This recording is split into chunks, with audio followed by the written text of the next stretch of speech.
sebagai dalil wajibnya mengangkat imam, yakni al-khalifah seperti itu. Nah di sisi lain Jamaah Bila ini sama halnya dengan penjelasan Imam Fakhruddin Ar-Razi dalam kitab tafsirnya seperti itu. Jadi para mutakallimun mereka berhujjah dengan ayat ini yakni surat Al-Maidah ayat 38 wasariqu wasariqu faqta'u aydiyahuma, dan para pencuri laki-laki dan perempuan maka potonglah tangan keduanya.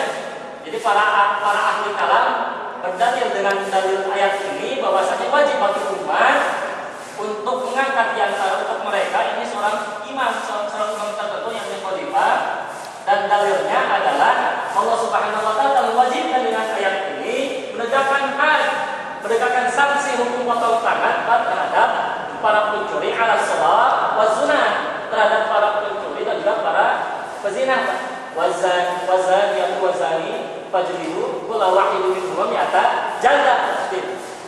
Nah, karena konteks pembahasan tentang ini pun tentang penegakan sanksi hukum potong tangan misalnya atau qisas misalnya, penjelasan para guru para ulama bukan haknya rakyat Pak.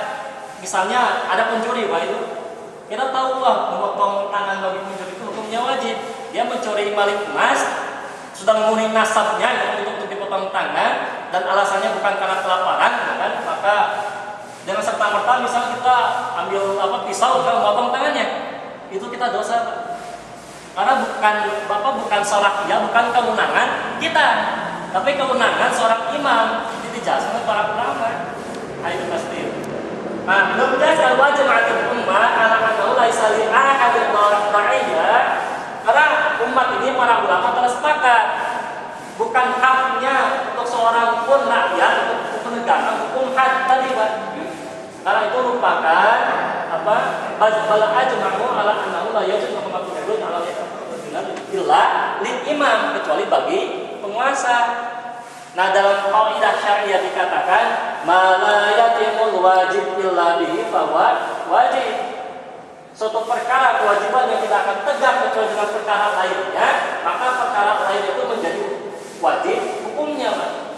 Menegakkan sanksi had potong tangan atau qisas misalnya, menegakkan sanksi had, menegakkan hukum jinayah qisas Pak.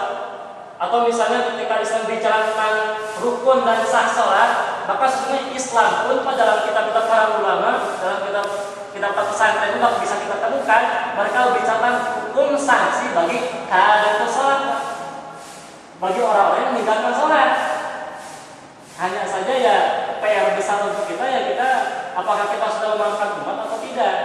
Karena Islam tidak hanya bicara tentang masalah bersuci, Islam tidak hanya bicara tentang masalah tadi misalnya rukun sholat, sah sholat, bukan berbicara tentang perincian hukum-hukum wajib bagi sholat, tapi Islam itu bicara tentang hukum sanksi bagi para orang-orang yang meninggalkan sholat, atau Islam bicara tentang hukum saum.